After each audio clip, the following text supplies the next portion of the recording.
बोलो श्री प्राणनाथ प्यारे की जय, सतगुरु महाराज की जय, कृष्ण कन्हैया लाल की जय। प्यारे सुंदर साथ जी, आप सभी के हृदय धाम में उस पर ब्रह्म परमात्मा राज जी महाराज के स्वरूप का अवलोकन करते हुए आप सभी के चरणों में हम कोटि 100 बार प्रणाम करते हैं। और परसों की चर्चा में हमने जाना कि मुल्ला को जगा देते हुए सुनकर श्री प्राणनाथ जी को ला इलाहा अल्लाह और क्षर अक्षर अक्षरातीत में समानता दिखाई दी। वेद और कतेब दोनों के मातृभाषा का अंतर है। वेद परक पक्ष के प्रश्नों में जो कुछ कहा गया है, कतेब परंपरा में भी वही बात कही गई है। और इसी को कलमा को सुनते ही उनके अंदर कुरान का ज्ञान प्रकट हो गया। और श्री महामती प्राणनाथ जी के धाम हृदय में कुरान पक्ष का ज्ञान जब प्रकट हुआ तो उस स्वरूप को अहमद कहलाने की शोभा मिली।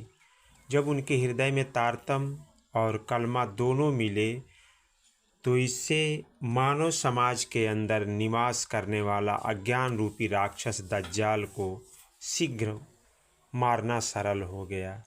सखियों, आज इंद्रावत जी के धाम हृदय में अक्षरातीत धनी 5 शक्तियाँ का समावेश हुआ है।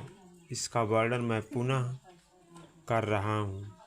पहला जोश धनी धाम का, दूसरा श्याम जी का आनंद की शक्ति, तीसरा अक्षर ब्रह्म की आत्म और चौथा आवेश हुकुम का और पांचवा जागृत बुद्धि विराजमान है।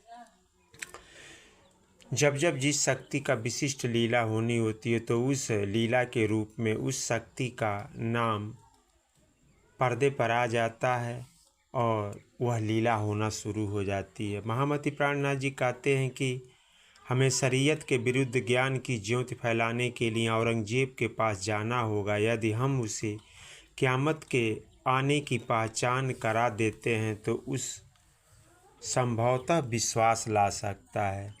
सखियों, कुछ विशेष बातों का 4 बार उल्लेख करने से दिमाग में बैठ जाता है।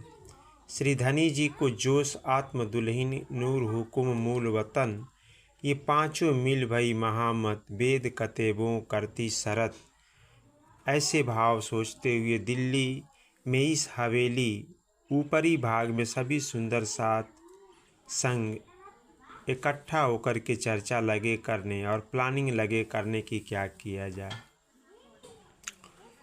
सखियों, आज भी बहुत से लोग प्रणामी धर्म में जुड़ने पर विशेष का सामना करना पड़ता है और उनको भी समझाना पड़ता है। एक भिखारी दास धामधनी के घर में भोजन करवा कर बहुत आनंदित हुए। दयाराम जी जब भी दर्शन के लिए आते तो भांति भांति के पकवान, मिठाई और नए नए मेवा लाकर प्राणनाथ जी के चरणों में अर्पण कर देते।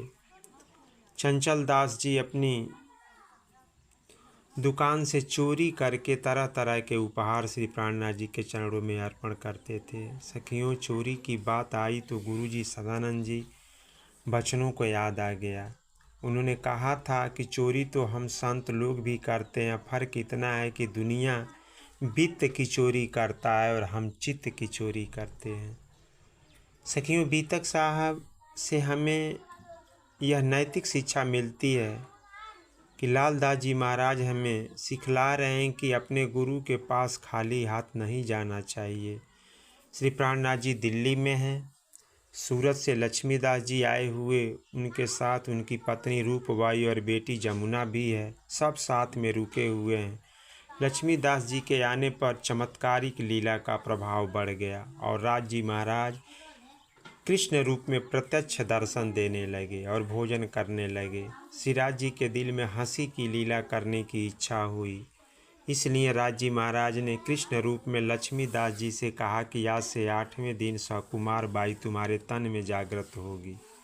यह बात लक्ष्मीदास जी ने प्राणनाथ जी को सुनाई तो प्राणनाथ जी ने उनका बहुत आदर किया और अपनी बराबरी में आसन दे दिया। श्री प्राणनाथ जी ने कहा कि जागनी कार्य में मेरे सिर पर सतगुरु देवचंद्र जी की वरदहस्त तो है ही, इसलिए कोई भी मुझसे आगे होकर चले अथवा मेरे बराबर में बैठे तो मुझे कोई आपत्ति नहीं है। मैं उसे सहयोग देने में अपना चित्त पीछे नहीं करूँगा। प्राणनाथ जी ने इनडायरेक्ट मैसेज दिया कि कोई भी सुंदर साथ जागनी कार्य में मेरे पीछे चलना बंद न करे। धामधनी ने मेरे तन से तारतम बाणी स्वरूप साहब का जो अवतरण किया है उसके उजाले में अपनी आत्मा जागृत करे। लक्ष्मीदास जी ने प्राणनाथ जी के बराबर बैठने लगे। 2-3 दिनों तक श्याम भाई, भीम भाई और प्राणनाथ जी को प्रणाम करते समय लक्ष्मीदास जी को भी ताना मारते हुए लक्ष्मीदास जी को भी धामधनी कहकर प्रणाम करते हैं। लक्ष्मीदास जी को लज्जत आई और उनका हृदय कोमल हो गया।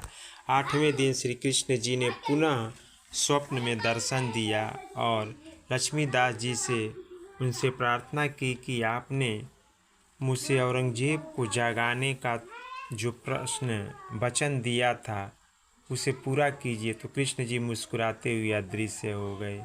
जब सुंदर साथ ने औरंगजेब की जागनी के विषय में पूछा तो लक्ष्मीदास जी मौन हो गए, उनका सिर नीचा हो गया।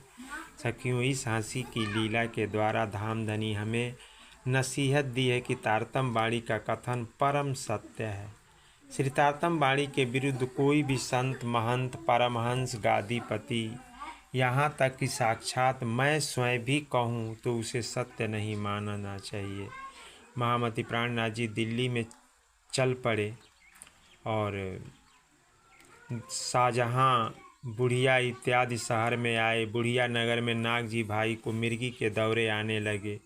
उस समय इस बीमारी का इलाज तो था नहीं, तो नाग जी भाई को अपने सिर पर मौत मंडराती नजर आने लगी। तब धामधनी ने उसे मृत्यु के पंजे से छुड़वाया। यहाँ भी प्राणनाथ जी ने खड़करी के राजा को जगाने के लिए सुंदर साथ को भेजा, परंतु अंकुर न होने से वह नहीं जगे।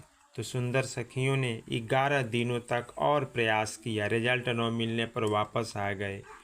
बुढ़िया में रहते हुए प्राणनाथ जी को कलश ग्रंथ का भी प्रकरण उतरा। उसकी शब्दावली बदलकर बिना एक महमत किया। फिर फारसी भाषा में उसका अनुवाद करवाकर लालदास जी और भीम भट्ट को कहा कि जाओ दिल्ली जाकर बादशाह को ये दे आओ। लालदास जी और भीम भट्ट के जाने के बाद धनी के जोश ने महामती को जो संदेश दिया, अभी संदेश भेजने का उचित समय नहीं आया था, इसलिए फिर उनको रोकवा लिया गया।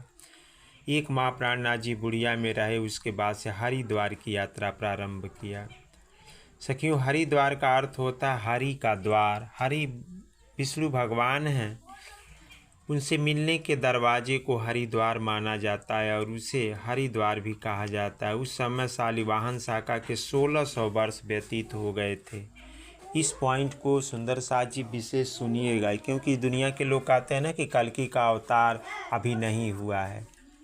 तो आप सभी सुन लीजिए, जो शास्त्रों में भविष्यवाणी है कि वह शालिवाहन वाहक के 1600 वर्ष व्यतीत हो गए थे। विक्रम संवत 1735 वर्ष बीत चुके थे और हरिद्वार में 12 वर्ष बाद लगने वाला कुंभ का मेला लगने की तैयारी में हो चुकी थी। कुंभ का मेला हिंदू धर्म का एक महत्वपूर्ण मेला है जो 12 वर्ष के चक्र के बार बार अलग अलग स्थानों पर आयोजित किया जाता है, जैसे हरिद्वार, प्रयागराज, नासिक और उज्जैन।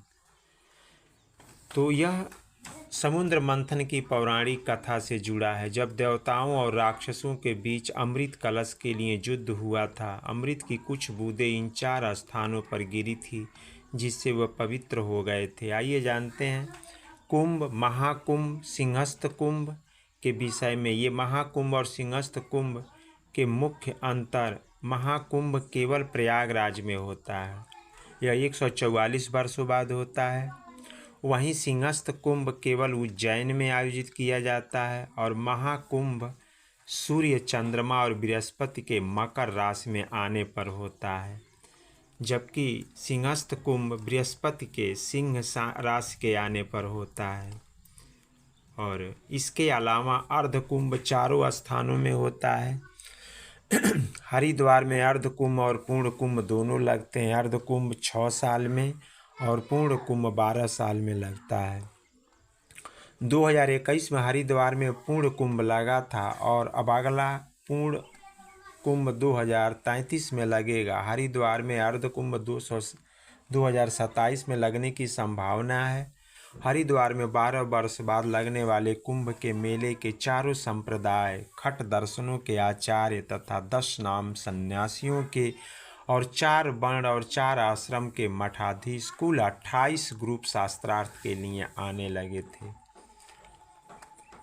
जब प्राणनाथ जी विक्रम संवत 1735 में हरिद्वार के महाकुंभ में पहुँचे तो उसमें हिंदू धर्म के सभी पंथों के अनुयायी एवं आचार्य आए हुए थे, जिसमें चारों वैष्णव संप्रदाय, खटदर्शनी एवं 10 नामी सन्यासी मुख्य थे। इन सब संत महंत की विशेष वेशभूषा थी, पर प्राणनाथ जी एवं सुंदर साथ को सबसे अलग साधारण वेशभूषा में देखकर सभी संप्रदायों के आचार्यों के मन में उनके प्रति संशय हो गया कि ये साधारण वेशभूषा वाले कौन से नए मत वाले हैं।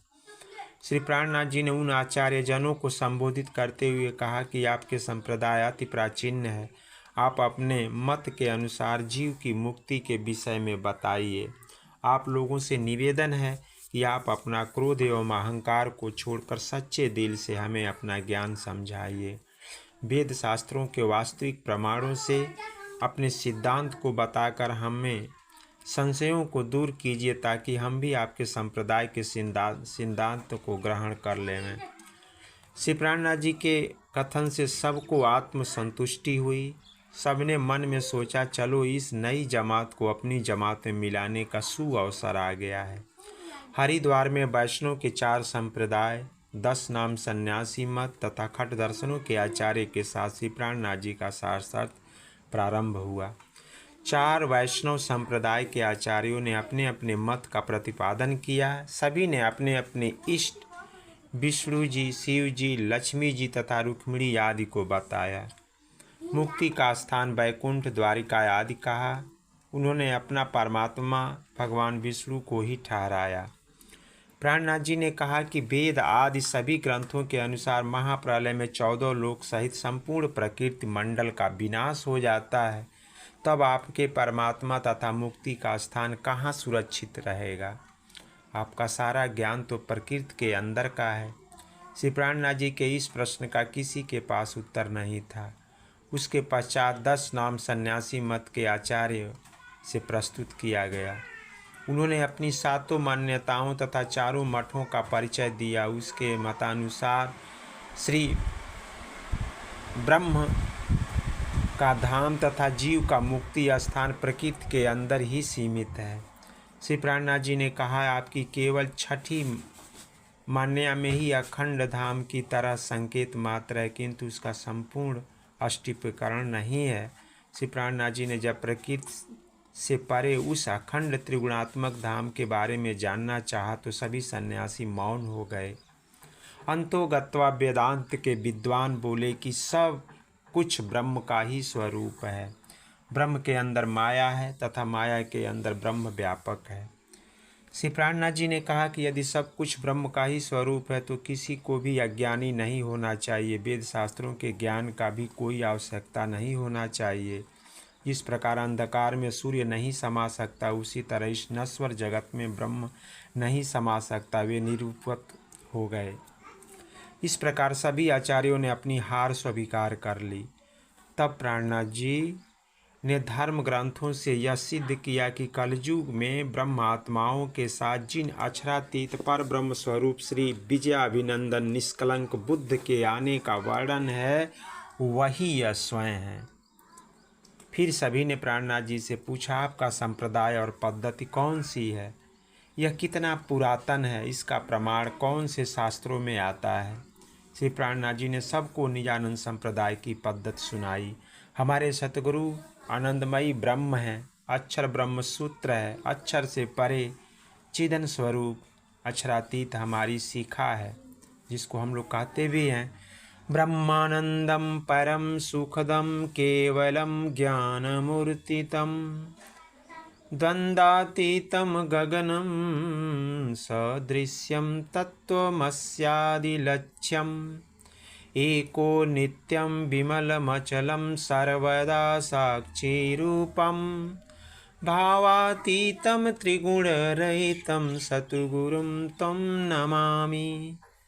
पर ब्रह्म के आनंदमयी स्वरूप, परम सुख को देने वाले अलौकिक ज्ञान की मूर्ति, सभी द्वंद्वों से रहित, आकाश के समान व्यापक हृदय वाले तुम ब्रह्म हो के कथन को दर्शाने वाले, सर्वदा निर्मल स्वरूप वाले, परिवर्तन से रहित, एक रस रहने वाले, हमेशा सबके साक्षी रूप, मन के भावों से परे रहने वाले, सत रज तम के बंधन से रहित रहने वाले एकमात्र सतगुरु को मैं प्रणाम करता हूँ। अब प्राणनाथ जी ने अपना परिचय देना शुरू किया। यदक्षरं परम ब्रह्म तत्सूत्रमिति धारयेत सूचनात्रमत्र सूत्रमित्याहुः सूत्रं नाम परम पदम् तत्सूत्रं विदितं येन स विप्रो वेद पारगः। यह ब्रह्म उपनिषद में वर्णन है कि जो अनंत श्रेष्ठ अक्षर ब्रह्म रूपी सूत्र है उसे धारण करना चाहिए। पर ब्रह्म के प्रति संकेत करने के कारण उसे सूत्र कहते हैं। उस श्रेष्ठ धाम को ही सूत्र कहा गया है। उस सूत्रों को जो जानता है वही विप्र, वेद के रहस्य को जानने वाला कहा जाता है। फिर उन्होंने कहा, शिखा ज्ञानमयी यस्य उपवीतं च तन्मयम् ब्राह्मण्यं सकलं तस्य इति ब्रह्मविदो विदुः। त्रिदेव पंचभूतानि त्रिदेव भुवनत्रयम्। यह ब्रह्म उपनिषद में वर्णन किया गया है, जिसका शिखा ज्ञानमयी, ज्ञान रूपी वाली और यज्ञोपति तथा ज्ञानमयी स्वरूप वाला है। उसे सब कुछ ब्रह्म रूप दिखाई देता है। इस प्रकार उसे ब्रह्मज्ञानी कहते हैं। उस ब्रह्मज्ञानी की दृष्टि से पांचों तत्व तथा तीन लोकों की चेतन की तरह प्रतीत होता है। आनंद विज्ञान धन एवास्मि तदैव मम परम धाम तदैव शिखा तदैव वैति छ। इसमें भी उपनिषद में वर्णन किया है कि मैं आनंदमय विज्ञानमय स्वरूप वाला हूँ, वही मेरा परम धाम है, वही शिखा है और वही यज्ञोपवीत है। हमारे आराध्य उत्तम पुरुष अक्षरातीत हैं। हमारे गोत्र चिदानंद है। हमारे इष्ट परम किशोरी श्यामा जी हैं। हम पतिव्रता साधना अर्थात अन्य प्रेम लक्षणा भक्ति को मानते हैं। और गीता में भी वर्णन है कि द्वामियो पुरुषो लोके क्षराश्चरम एवं च क्षर सर्वाणि भूतानि कूटो अस्थो अक्षर उच्यते उत्तमः पुरुषोत्तमन्य परमात्मदाहृतः।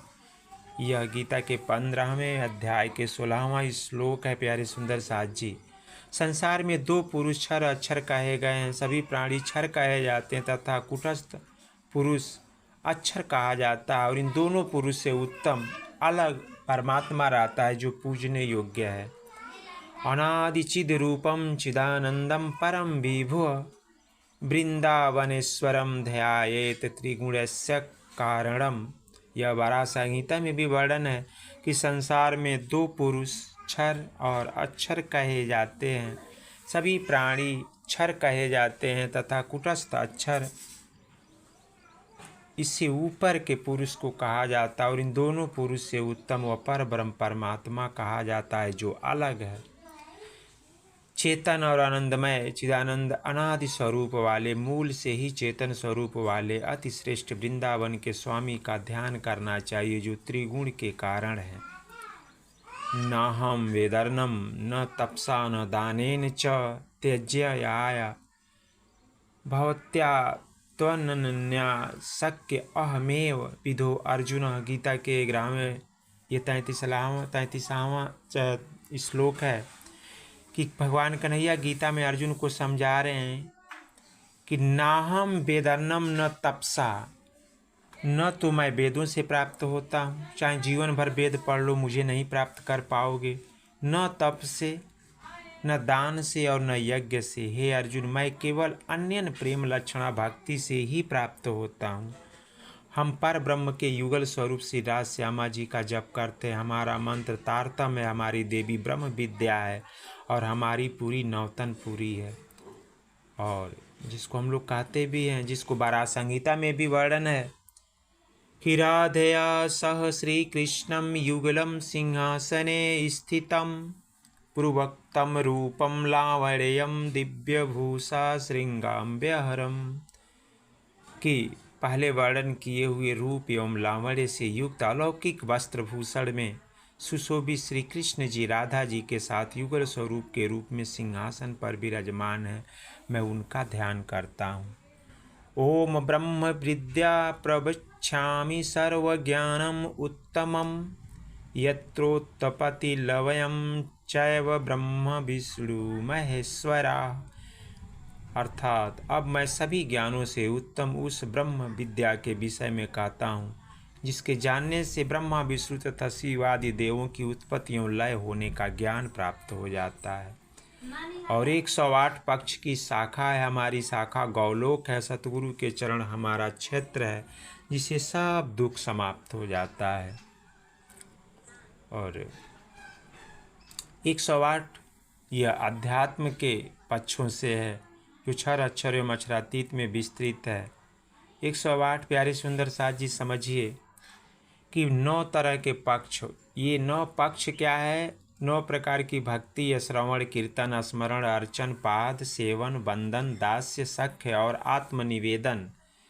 और 9 में 3 तरह का प्रवाह होता है: प्रवाह, मर्यादा, पुष्ट। इन तीनों से गुणा करेंगे 9 से तो 9 30 27, और 27 में फिर 3 गुण सत रज तम का गुणा करेंगे तो 81। और बेहद के 2 पक्ष हैं, पहला बल्लभाचार्य जी का और दूसरा निराकार को पार करने वाले गौलोकी, जिसको योग माया का वर्णन किया गया है। दूसरा पक्ष ब्रह्मांड में अवतरित अक्षर ब्रह्म के 5 वासनाएं सदाशिव जी, विष्णु जी, सनकादिक 4 ऋषि, कबीर जी और सुखदेव मुनि को कहा गया है। तो 81 और 2 83, और 83 के अंतिम जो 25 पक्ष हैं, यह अखंड योग माया में भरे दिव्य परम धाम के हैं, इसको हम लोग कहते हैं धाम तालाब कुंज बन सोहे, माणिक नहरे बन की जो है, पश्चिम चौगान बड़ो बन कहिए, पुखराज जी जमुना जी लहिए, 8 सागर 8 जमी के, ये 25 पक्ष धाम धनी के। इस तरह 25 पक्ष परम धाम के हैं। और अब जब 83 और 25 जोड़ेंगे तो 108 हुए। साथ ही तारतम्य ज्ञान न होने की वजह से 25 पक्ष का वर्णन नहीं हो पाया था, इसीलिए 108 पक्ष की गुत्थी नहीं सुलझी थी। अखंड गौलोक शाला अंगना माना गया है। इस गौलोक का तात्पर्य इस नश्वर जगत से किसी स्थान से नहीं है, अपितु वह तो क्षर ब्रह्मांड से परे अखंड अक्षर के ब्रह्मांड में। हमारे सुख विलास का स्थान नित्य वृंदावन है। हमारे ऋषि महाविष्णु जी हैं, वह स्वयं श्वसन वेद को मानते हैं। हमारा तीर्थ जमुना परम धाम में स्थित दिव्य जमुना है। हमारा शास्त्र प्रमाण ग्रंथ के लिए श्रीमद् भागवत है। हम जागृत बुद्धि के ज्ञान श्री कुलजम स्वरूप को मानते हैं। हमारा कुल पर ब्रह्म का आनंद अंग श्यामा जी, हमारे मत को ग्रहण करने का फल परम धाम की नित्य लीला में विहार करना है। धनी श्री देवचंद्र जी निजानंद संप्रदाय प्रारंभ किया और उनसे ही हमने यह ज्ञान प्राप्त किया। इस ज्ञान के द्वारा ही हमने परम धाम का मार्ग पाया है। हरिद्वार के महाकुंभ में इस प्रकार की बहुत चर्चा हुई और सभी ग्रंथों के साक्षियां देकर श्री जी ने अपनी बात समस्त आचार्यों को समझाई। उसी रात्रि को एक विशेष घटना भी घटी। रात्रि में धूम्रकेतु तारा प्रकट हुआ तथा उस वर्ष में 1 मास की कमी भी रही। धर्म ग्रंथों में श्री विजयाभिनंद बुद्ध के प्रकट होने के संबंध में 2 बातें निशान लिखे गए थे। यह दोनों संकेत विक्रम संवत 1735 में प्रकट हो चुके थे। साथ जी थोड़ा ध्यान देंगे क्योंकि हमें हमारी पद्धति मालूम होना चाहिए। श्री प्राणनाथ जी ने कहा कि निजानंद संप्रदाय पुरातन से भी पुराना और नवीनतम से भी नवीन है। इस पद्धति के प्रमाण कई ग्रंथ में उपलब्ध हैं। संपूर्ण पद्धति को जानना है तो महेश्वर तंत्र ग्रंथ के अलावा 28 उसमें महेश्वर तंत्र में भी आप 28 श्लोक से लेकर के 45 से 54 में उपलब्ध है, जिसको भोले बाबा ने पार्वती मैया को समझाया है। उसमें स्पष्ट रूप से कहा है कि ब्रह्मानंद रस और शुद्ध ब्रह्म ज्ञान से पूर्ण ब्रह्म सृष्टियों को पद्धति को मैं तुमसे अब बताऊंगा। श्री बीतक साहब के प्रकरण 37 से लेकर 77 और 84 में वर्णित भी है इस भाषा का कि सतगुरु ब्रह्मानंद है, सूत्र है, अक्षर रूप, शिखा संतिन से परे तन चित जो अनूप, जिसको भोले बाबा ने पार्वती मैया को स्पष्ट रूप से बता दिया है। और श्री निजानंद संप्रदाय में किसी पंच भौतिक तन को सतगुरु नहीं माना जाता, अपितु पर ब्रह्म अक्षरातीत की आनंद अंग श्यामा जी को सतगुरु की महिमा दी गई है। उन्होंने ही सर्वप्रथम अज्ञानता के अंधकार से युक्त इस सृष्टि में तारतम ज्ञान का प्रकाश किया। निजानंद संप्रदाय की पद्धति के प्रारंभ में ही उन सबको पीछे छोड़ते हुए निजानंद पर ब्रह्म के ही सत्य चिद और आनंद स्वरूप की ओर संकेत किया गया है। सेवन है पुरुषोत्तम गोत्र चिदानंद जान, परम किशोरी इष्ट है पतिव्रता साधन मान। नौतनपुरी जामनगर में सर्वप्रथम तारतम ज्ञान का प्रकट प्रारंभ हुआ और नौतनपुरी आदरणीय पुरी है। शास्त्र श्रवण श्री भागवत बुद्ध जागृत को ज्ञान कुल मूल हमारो आनंद है, फल नित्य विहार प्रमाण। और इस तरह सच्चिदानंद प्राणनाथ जी इस मूल स्वरूप में प्रकटन की प्रतीक्षा सभी देव तीर्थकर अवतार औलिया पैगंबर फकीर ऋषि योगी आदि कर रहे थे।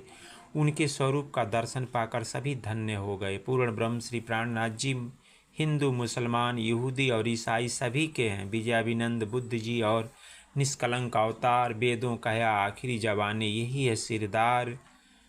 और इस तरह संवत 1735 होगा जो शालिवाहक 16 होगा और तब विजयाभिनंद बुद्ध निष्कलंक अवतार स्वरूप से प्राणनाथ जी ब्रह्मवाणी के ज्ञान के साथ इस संसार में प्रकट होंगे। इस कलयुग में वे ही सबके स्वामी होंगे। बाइबल में भी कहा गया है कि सेकेंड क्रिट्स अर्थात ईसा अल्लाह आएंगे, उनके हाथ में बहिश्त तो मुक्ति की कुंजी होगी, वे ईसाई को बहिश्त में भेजेंगे। यह भी प्राणनाथ जी प्रकट होने में ही बताया गया है। यही अक्षरातीत हैं, यही हैं धनी धाम, यही मोहम्मद मेहदी ईसा, यही पूरे मनोरथ काम और यही प्रियतम धाम धनी हैं।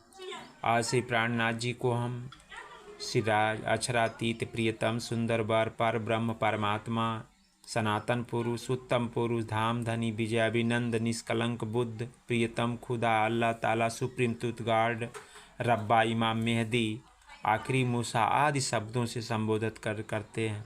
कई देव दानव हो गए, कई तीर्थकार अवतार, किन सुपने न श्रवणो तो इन मिल्या न नर नार। सबने महामति प्राणनाथ जी की मुक्त कंठ से प्रशंसा की। उस वक्त बुद्ध जी के नाम से एक शाखा भी स्थापना हुई। साके विजयाभिनंदन के पुकारत सब कलम। हमारे प्राण प्रियतम श्री प्राणनाथ जी को सर्व सम्मानित से विजयाभिनंद बुद्ध निष्कलंक अवतार की पदवी से विभूषित किया गया। बोलिए श्री प्राणनाथ प्यारे की जय, विजयाभिनंद बुद्ध निष्कलंक अवतार की जय। आज दुनिया में लोग मानने को तैयार नहीं हैं। बताइए, इन सभी के अगुआ जाकर के उसी हरिद्वार में प्राणनाथ जी को बुद्ध निष्कलंक अवतार अपनी हार स्वीकार करके बुद्ध निष्कलंक अवतार घोषित किया। और आज के भी डेट में आकर के सब इंतज़ार करवा रहे हैं कि कल्कि का अवतार होगा। कितना पागलपन है ये समाज, माया कितनी प्रबल है कि यह बात सबको तक पहुंचाने का प्रयास नहीं करती है। और धीरे धीरे यह पूरा संसार भूल गया। संवत 1735 शालिवाहक शाखा 1600 के दिन महामति द्वारा इस शाखा की भी स्थापना हुई। और आगे हमारे प्राण प्रियतम महामति प्राणनाथ जी को विद्याभिनंद बुद्ध निष्कलंक अवतार की पदवी से विभूषित होने पर हरिद्वार के हर की पौड़ी से सभी संप्रदाय के लोग इकट्ठा होकर के गंगा जी की आरती उतारने वाले एक साथ महामति प्राणनाथ जी की आरती उतारे। और उसी का प्रचलन है कि आज के भी डेट में पंडा लोग हमारे प्रियतम की आरती प्रतिदिन गंगा जी के नाम से उतारते हैं। साथ जी कल्पना कीजिए कितना मनोरम दृश्य प्रस्तुत हो रहा होगा। इसके रोज सोचने मात्र से हम सब रोमांचित हो रहे हैं। उस समय जो आरती गाई गई थी आज हम सब प्रतिदिन संध्या को गाते हैं। सभी मंदिरों में भी गाई जाती है कि भई रे नवखंडो आरती, श्री विजयाभिनंद बुद्ध जी की आरती, प्रेम मगन होए उतारती। साथ जी जो नवखंडों को प्रकाशित करने वाले सुंदर आरती उतारी गई। सखियों आज भी हम सब उसका ध्यान करते हुए जब भी आप शाम को पूजा करते हैं तो ज़रूर गाते हैं। बूझिए ये पूरे संसार में ये चीज़ चल रहा है, लेकिन फिर भी लोग बुद्ध विजयाभिनंद को नहीं मानते हैं। लेकिन ये बीतक हर साल इसीलिए कराया जाता है कि लोग जानें, एक दूसरे को शेयर करके बताएं। 4 महीना तक प्राणनाथ जी हरिद्वार में रहे। कुंभ का मेला समाप्त होने पर उन्होंने विचार किया कि हिंदू समाज को संगठित कर हिंदू संस्कृति की तहस नहस होने से बचाया जाए। प्राणनाथ जी ने सभी संप्रदाय के लोगों से अपील की और दिल्ली कूच करने का आह्वान किया। सबने कहा आप आगे हो जाइए, हम आपका साथ देंगे। और फिर श्री राज आए, दिल्ली आए मिलने सब साथ। मास 4 इत भये, फेर साथ के पकड़े हाथ। जिन सुंदर साथ को दिल्ली में दाऊद पांडे की हवेली में छोड़कर आए थे उनसे जाकर मिले। सबको बड़े आनंद का अनुभव हुआ। उन सब सुंदर साथ से प्राणनाथ जी ने औरंगजेब को संदेश देने के विषय में बातचीत की और प्राणनाथ जी ने दिल्ली से बिहारी जी को पत्र लिखकर जागनी कार्य की सारी सूचना भिजवा दी। सखियों प्राणनाथ जी को इतनी बड़ी पदवी मिलने पर तथा बिहारी जी के इतने कष्ट देने पर भी गुरु गादी पर इतना श्रद्धा वो रख रहे हैं कि हमें यह संदेश दे रहे हैं कि हमें अपने गुरु का सम्मान हर हाल में करना चाहिए, परिस्थितियां चाहें जैसी भी हो। औरंगजेब तक अपनी बात कैसे पहुंचाएं, औरंगजेब बादशाह को धर्म का संदेश कैसे दिया जाए, क्योंकि औरंगजेब पूरे भारत को इस्लामी देश बनाने के लिए जुटा हुआ है।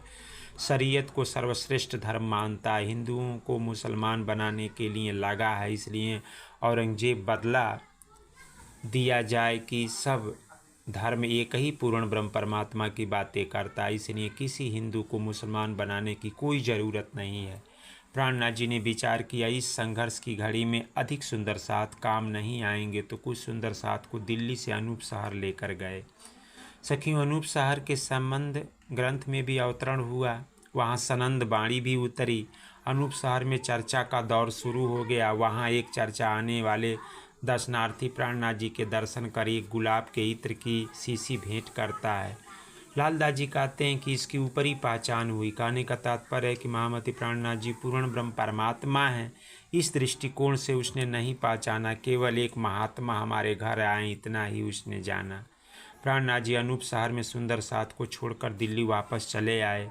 सबसे बातें करते हैं कि कैसे औरंगजेब तक चिट्ठी पहुंचाया जाए, धर्म का संदेश कैसे दिया जाए। प्राणनाथ जी ने आशातीत वकील को बुलवाया और पत्र के उन वचनों को सुनाया जो सनंद के रूप में उतरे थे। अनूप शहर में अवतरित सनंद ग्रंथ का नवी और नारायण का प्रकरण 25 में संकलित है। बैकुंठ मीने नारायण जी जिन सुख श्वासा वेद, एक खाबंद है खेल का सो भी कहूँ नेक भेद। इस तरह करके वाणी उतरती है। बैकुंठ के अधिपति का वर्णन और वेदों में जिनका श्वास कहा गया, भगवान नारायण इस जगत के स्वामी हैं। इनको भी थोड़ा स्पष्टीकरण देता हूँ कि भगवान नारायण ने वेदों के द्वारा ब्रह्म को निगम कहा है। उसका कहना है कि पर ब्रह्म का ज्ञान स्वयं उनको भी नहीं है। नबी स्वयं खुदा का रसूल संदेशवाहक कहलाते हैं और कहते हैं कि मैं उनके संदेश पत्र कागज को लेकर आया हूँ। नबी ने स्पष्ट किया है कि मैं पर ब्रह्म परमात्मा का भेजा हुआ रसूल हूँ। जो धार्मिक मुस्लिम होगा वह मूल घर परम धाम के इन संकेतों को अवश्य ग्रहण कर लेगा। नबी ने यह भी कहा है कि मेरा मूल घर अक्षर नूर के पार अक्षरातीत धाम है। ये सांकेतिक सांसारिक जीव शून्य माया से उत्पन्न हुए हैं। अंतिम समय में प्रकट होकर परमात्मा इन जीवों को तो मेरी अनुसंधा सिफारिश पर अखंड मुक्ति स्थलों में पहुंचाएंगे। रसूल मुहम्मद इसलिए कुरान के माध्यम से ब्राह्मी आदेश देकर आए ताकि उनके प्रति मुसलमान में विश्वास उत्पन्न होगा। मुसलमानों ने अपने आदेश को सिरोधार्य किया और उन पर चलना परम धर्म मान लिया। रसूल मुहम्मद ने मेराज के समय खुदा का दर्शन का उनके आदेश को शिरोधार्य किया, परंतु जिन लोगों को ब्रह्म का साक्षात्कार नहीं हुआ और जिन्होंने उनके वचनों को धारण नहीं किया, वे कर्म बंधन में ही जकड़े रहेंगे। इस तरह के वाक्य सुनकर आशातीत का विश्वास डगमगा गया। आशातीत कहने लगा कि इस पत्र से हिंदुओं की गरिमा खत्म हो गई।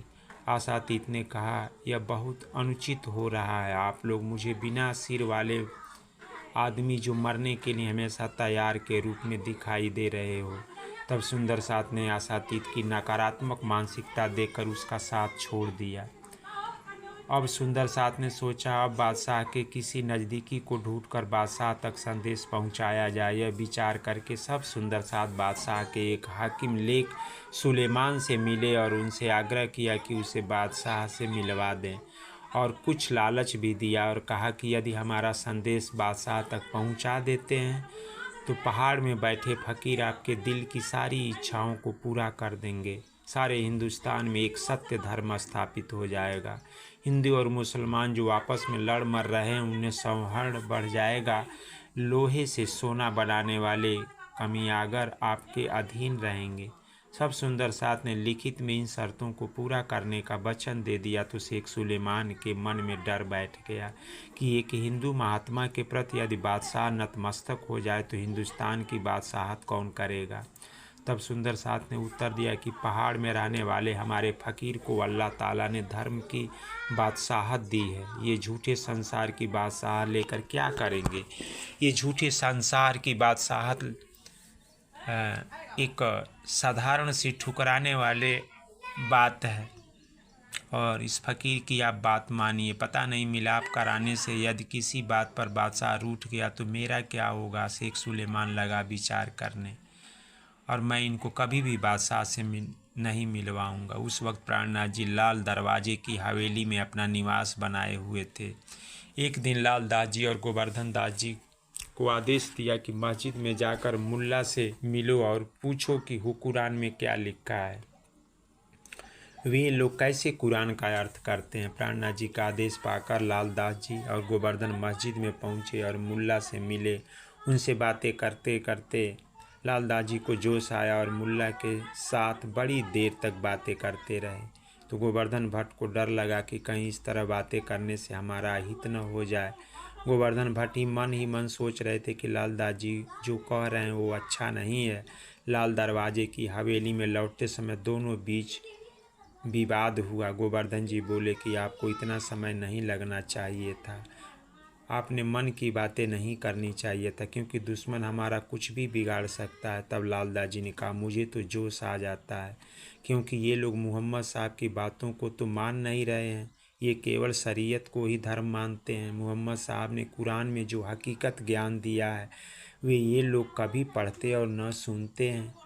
सखियों, हमारे बीच भी बहुत सी सखियाँ की यही दशा है। हम बाणी में जिस संदेश को सिर्फ पढ़कर अपना कर्तव्य पूरा करने में लग गए हैं।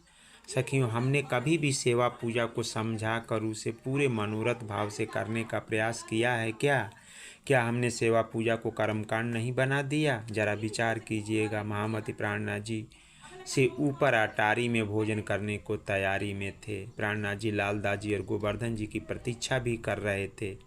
गोवर्धन जी के पहुंचते ही प्राणनाथ जी ने पूछा कि क्या हुआ, मस्जिद में कैसी बातें होकर आए हो। तो गोवर्धन जी ने सारी बातें जो लालदास जी ने की थी बताना शुरू किया। गोवर्धन भाई फटाफट बताने लगे। वे इतना ही कह पाए थे कि लालदास जी वहाँ पहुँच गए। उन्होंने गोवर्धन की काफ़ी बातें सुन ली थी। प्राणनाथ जी द्वारा लालदास जी ने क्या हुआ पूछने पर लालदास जी ने कहा, हमारा इन चटाई पर मन होत है और यहाँ से ती उठ जात, तब चित न रहे ठौर। श्री प्राणनाथ जी को प्रणाम करके पश्चात बोले, हे धामधनी, आपका हम लोग कभी भी पूर्ण विश्वास नहीं करना चाहिए, क्योंकि हमारा ईमान आपके सामने कुछ और होता है और पीठ पीछे कुछ और होता है। यह सुनते ही गोवर्धन जी का पारा 7वें आकाश पर पहुंच गया। उन्होंने अंगारे बरसाते हुए कहा, लालदास, यह आपका अहंकार है जो मात्र आपको ही आप श्री प्राणनाथ जी पर ईमान रखने वाला समझते हैं। आप मुझे सबकी दृष्टि में गिराने के लिए ही इस प्रकार खुल्लम खुल्ला आरोप लगा रहे हैं। लालदास जी बोले, चोर की दाढ़ी में तिनका ही होता है। मैंने कही आपका नाम तो लिया नहीं। गोवर्धन झल्ला उठे, नाम लेने या न लेने से क्या होता है। आपके कहने का आशय तो मैं समझ ही रहा हूँ सखियों। जिस पर विश्वास न हो उस पर विश्वास करना भी नहीं चाहिए, परंतु जिस पर विश्वास हो उस पर भली भांति विश्वास करना चाहिए, अन्यथा यदि उसे धोखा दे दिया तो जड़ से ही नाश हो जाता है। लालदास और गोवर्धन की बातों को सुनकर वे दोनों बैठे ही थे, प्राणनाथ जी सामने सामने, और विचार लगे करने। और महामती प्राणनाथ जी ने बातें सुनकर, इन शिष्यों को एक तरह रखूँगा, विवाद आगे न बढ़े, इनको अलग अलग मैं भेज देता हूँ, और प्राणनाथ जी दोनों व्यक्ति को कार्य नियुक्त करने पर फिर बुला लूँगा, ऐसा विचार करके चिंतन करते हुए प्राणनाथ जी इन दोनों लोगों को अलग अलग भेजने का प्लान बना देते हैं। और कहते हैं कि लालदास जी, तुम्हें सभी धर्म ग्रंथों के अध्ययन करने वाले, पढ़ाने वाले, भेद स्पष्ट की शोभा बढ़ाने वाले, मैं आपको शोभा देता हूँ। भीम भाई तथा मुकुंद दास, तुम दोनों उदयपुर चले जाओ, मैं तुम्हें जागृत बुद्धि तथा मुख वाणी के गुण रहस्यों को खोलने की शोभा देता हूँ। गोवर्धन भट्ट, तुम सूरत चले जाओ, सूरत जाकर महामंगलपुरी धाम के काम को संभालने का दायित्व तुम्हें देता हूँ। शेख बदल, तुम्हारे साथ हुक्म की शक्ति रहेगी। श्री प्राणनाथ जी ने दिल्ली से बाहर जाने का मन बनाया। प्राणनाथ जी ने कहा, हम अनूप शहर जाते हैं। इस तरह जो उलझनें आपस में बढ़ रही थी उसको कितनी आसानी से सुलझा दिया। फिर से प्राणनाथ जी ने सबको संबोधित करते हुए कहा, तुम लोगों के भरोसे जागनी कार्य नहीं हो सकता। सभी सिर नीचा किए सुनते रहे, फिर किसी भी बोलने का साहस नहीं था। प्राणनाथ जी आषाढ़ के महीने में बैलगाड़ी से दिल्ली से अनूप शहर जा रहे थे, और अनूप शहर जाते समय रास्ते में प्राणनाथ जी की डिस्टेंसी शुरू हो गई। माणिक भाई ने प्राणनाथ जी को औषधि दी, मतलब बीमार पड़ गए। प्राणनाथ जी की हालत देखकर लालदास जी को धर्मपत्नी लालबाई रोने लगी। माणिक भाई ने भी प्राणनाथ जी की औषधि दी। प्राणनाथ जी ने कहा कि ये शरीर का धर्म है, शरीर धारण करने के बाद संसार में रोग व्याधि जन्म मृत्यु लगे रहते हैं। प्राणनाथ जी ने कहा, तुम चिंता मत करो, सब कुछ अपने आप ठीक हो जाएगा, क्योंकि मेरा धाम जाने का समय अभी नहीं आया है। जब समय आएगा तो तुम लोगों को पहले ही सूचना दे दूंगा। सखियों, जब कुछ खास बात होने वाला है तो कुछ न कुछ अड़चन या व्याधि जरूर आती है। सखियाँ, जब तारतम महामंत्र अवतरण होने वाला था तो देवचंद्र जी भी बीमार पड़ गए थे और प्राणनाथ जी भी बीमार पड़े हैं। सखियों, अनूप शहर में सनंद की चौपाई का अवतरण हुआ, और इस तरह अनूप शहर में वह जागनी करके फिर वापस दिल्ली आएंगे, और दिल्ली के बाद से अब किस प्रकार सकुमार को जगाने का प्रयास कर रहे हैं, आगे वाली चर्चा में आप सुनेंगे। समय का अभाव है प्यारे सुंदर साथ जी, तो आप इसी तरह कृपा बनाए रखिए और प्रेम भाव से चर्चा वाणी सुनते रहिए। और यह